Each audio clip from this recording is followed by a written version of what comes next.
Assalamualaikum warahmatullahi wabarakatuh.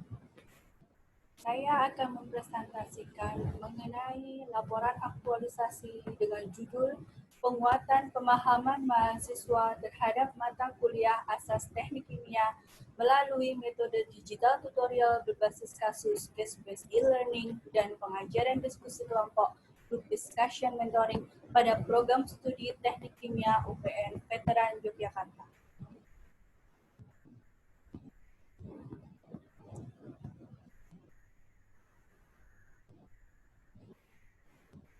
Topik yang akan saya bahas yang pertama adalah pendahuluan, capaian kegiatan aktualisasi, analisa dampak, rancangan versus realisasi, kendala dan strategi penyelesaian, kegiatan aktualisasi, terakhir adalah kesimpulan dan saran.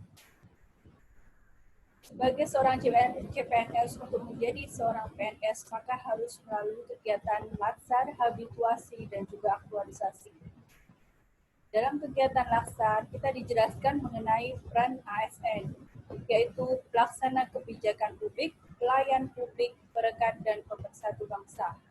Selain itu, kita diajarkan mengenai nilai-nilai ASN, yaitu aneka, akuntabilitas, nasionalisme, etika publik, komitmen mutu, dan anti korupsi.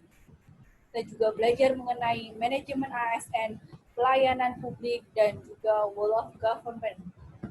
Ketika semua itu telah terlaksana, maka kita akan menjadi seorang PNS yang profesional. Dalam mengambil suatu isu, saya berpegang pada tupoksi sebagai seorang dosen, yaitu pendidik dan pengajar, di mana saya juga menyesuaikan dengan tupoksi ketua jurusan, yaitu peningkatan dari kinerja jurusan. Dan tidak lepas dari nilai-nilai dari UPN Veteran Yogyakarta, yaitu kreativitas dan unggul. Pelaksanaan aktualisasi. Ada 5 kegiatan yang saya lakukan. Yang pertama adalah koordinasi, pembuatan materi, sosialisasi, implementasi, dan evaluasi. Jika kegiatan tersebut tidak saya laksanakan dan isu tidak dapat diselesaikan, maka akan ada dampak yang timbul. Yang pertama adalah jumlah mahasiswa yang mengulang mata kuliah asas teknik kimia akan semakin meningkat. Kedua, beberapa mahasiswa akan mengalami hambatan dalam penyelesaian skripsi. Dan terakhir adalah rendahnya kualitas lulusan, terutama terhadap ilmu dasar, yang dapat mengakibatkan turunnya kredibilitas lulusan teknik kimia UPN Veteran Yogyakarta di mata stakeholder. Selama melaksanakan realisasi, saya selalu berlihat pada rancangan yang telah saya buat. Dan pelaksanaannya alhamdulillah tidak terlalu berbeda dari target dari rancangan yang telah saya buat. Kemudian ada beberapa kendala yang terjadi ketika pelaksanaan dari aktualisasi. Yang pertama adalah video pembelajaran tidak bisa menampilkan dosen yang sedang menerangkan pembelajaran di kelas karena ada kebijakan work from home. Akan tetapi tidak menyurutkan saya untuk membuat video, yaitu dengan membuat video sederhana menggunakan software OBS, di mana video berbentuk presentasi dengan menyajikan audio record ketika dosen menerangkan materi. Yang kedua, pengajaran diskusi kelompok hanya bisa saya lakukan 3 kali karena ada pembatasan aktivitas di area kampus. Akan tetapi diskusi tetap berjalan hingga sekarang, yaitu melalui WhatsApp group maupun di Google Classroom bersama dengan mahasiswa. Yang terakhir adalah bentuk evaluasi yang dilakukan adalah take home exam karena terkait dari pandemi corona yang membatasi aktivitas akademik untuk ada di area kampus. Akan tetapi evaluasi tetap dijalankan, yaitu dengan beberapa ketentuan untuk meminimalisir kecurangan. Antara lain adalah harus ditulis dengan tangan, ditandatangani oleh mahasiswa, kemudian membuat pernyataan tidak melakukan kecurangan, di-scan dan dikumpulkan pada batas waktu tertentu. Berikut ini adalah kegiatan-kegiatan selama aktualisasi yang saya lakukan. Yang pertama, yaitu konsultasi dan rapat koordinasi. Konsultasi saya lakukan pada hari Senin, 2 Maret 2020 bersama dengan Ibu Tuti Uji selaku mentor kedua, yang pada saat itu mentor utama Bapak Dedi berhalangan untuk hadir. Kemudian hari Selasa 3 Maret 2020 dilakukan rapat koordinasi dengan tim dosen pengampu mata kuliah asas teknik kimia yaitu Bapak Danang dan Bapak Purwo. Koordinasi berjalan dengan baik dan ada beberapa catatan. Yang pertama adalah pelaksanaan aktualisasi dilakukan hanya pada satu kelas dulu, yaitu kelas B, di mana pada kelas tersebut saya sebagai salah satu dosen pengampu di kelas tersebut. Berikut adalah bukti kegiatan, foto ketika konsultasi dan rapat, kemudian undangan, presensi, dan juga notula. Kegiatan yang kedua adalah pembuatan materi pembelajaran. Yang pertama saya lakukan adalah berkoordinasi dengan tim dosen untuk isi materi dan meminta masukan mereka, kemudian membuat materi.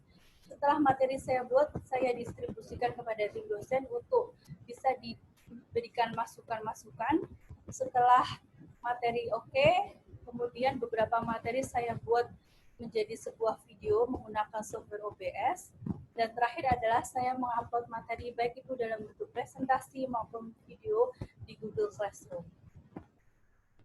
Berikut ini adalah bukti kegiatan kedua, screenshot dari WA dengan dosen pengampu mata kuliah ATK, kemudian screenshot dari materi yang saya upload di Google Classroom. Kegiatan yang ketiga adalah sosialisasi dan evaluasi awal.